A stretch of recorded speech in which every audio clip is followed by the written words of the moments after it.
আসসালামু আলাইকুম। Crown cement সকালের খবরে আমন্ত্রণ জানাচ্ছি আমি ফারজানা ইয়াসমিন।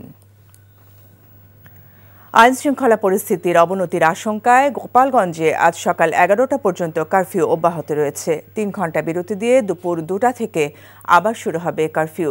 এদিকে এনসিপির বহরে হামলাকারীদের ধরতে অভিযান চলছে।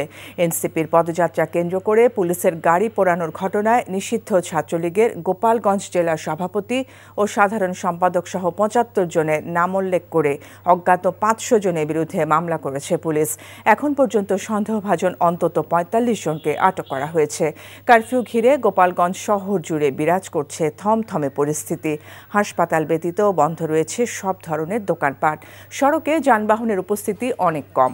জরুরি প্রয়োজন ছাড়া বাইরে বের হচ্ছেন না বাসিন্দারা। অপ্রীতিকর পরিস্থিতি এড়াতে গুরুত্বপূর্ণ পয়েন্টে পুলিশের পাশাপাশি সেনা টহল অব্যাহত রাখা হয়েছে। গত বুধবার এনসিপির পদযাত্রা ঘিরে দফায় দফায় হামলা, সংঘর্ষ, ভাঙচুরের পর সেদিন বিকাল থেকে গোপালগঞ্জে কারফিউ চলছে। ইতোমধ্যে গোপালগঞ্জে এইচএসসি ও সমমানের পরীক্ষা স্থগিত করা হয়েছে। এ বিষয়ে আরও জানাতে গোপালগঞ্জ থেকে সরাসরি যুক্ত হচ্ছেন সেখানে আমাদের staff correspondent Mahbub Hossain Sarmat. Curfew এবং যৌথ বাহিনীর অভিযান তো চলমান রয়েছে, সার্বিক পরিস্থিতি সম্পর্কে বিস্তারিত জানাবেন। এনসিপির সমাবেশে হামলার ঘটনার পরিপ্রেক্ষিতে কারফিউর দ্বিতীয় দিন চলছে। এই কারফিউ আজ বেলা 11টা পর্যন্ত বাড়ানো হয়েছে। এরপরে 3 ঘন্টা আপনার শিথিল করা হয়েছে। তারপরে আবার 2টা থেকে কারফিউ অনির্দিষ্টকালের জন্য চলবে। পরিস্থিতি তবে প্রশাসনের পক্ষ থেকে বলা হয়েছে যে পরিস্থিতি যদি নিয়ন্ত্রণে আসে তাহলে হয়তো কারফিউ পরবর্তী বিবেচনা করা হবে।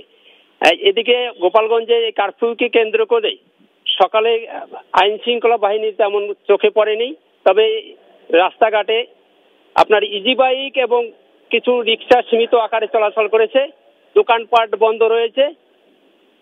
অপরদিকে এই সহিংসতার ঘটনায় এনসিপি যে পদযাত্রার সমাবেশকে কেন্দ্র করে গোপালগঞ্জে 16 তারিখে সকালে আপনার উলপুর নামক স্থানে একটি পুলিশের গাড়িতে হামলা চলে। এই সময় পুলিশের গাড়ি আগুন ধরিয়ে দেয় ছাত্রলীগের একদল লোক।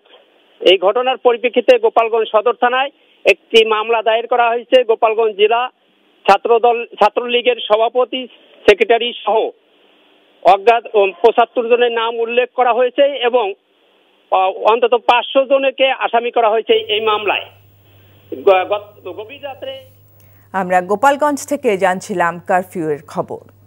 নাটোরের সিংড়ায় চলনবিল এলাকার বাজারে উপজেলা প্রশাসনের অভিযানে 1 লাখ মিটার নিষিদ্ধ কারেন্ট জাল জব্দ করা হয়েছে। গতকাল বিকেল থেকে রাত পর্যন্ত অভিযানে এসব কারেন্ট জাল জব্দের পর তা পুড়িয়ে দেওয়া হয়। উপজেলা প্রশাসন জানায় সেনা সহায়তায় সিংড়া উপজেলার চলনবিলের তিশিখালী, বিয়াস ও ডাহিয়া এলাকায় অভিযান চালানো হয়। এ সময় বাজারের বিভিন্ন দোকান ও বাড়িতে মজুত রাখা 1 লাখ মিটার কারেন্ট জাল ও 300টি চায়না দুয়ারি জাল জব্দ করা হয়। সকালের খবর এটুকুই। এই খবরের ভিডিও সহ আপডেট জানতে ভিজিট করুন এনটিভি অনলাইন www.ntvbd.com। এছাড়াও এনটিভির জনপ্রিয় সব অনুষ্ঠান ও খবরের আপডেট জানতে ভিজিট করুন আমাদের ইউটিউব ও ভেরিফাইড ফেসবুক পেজ।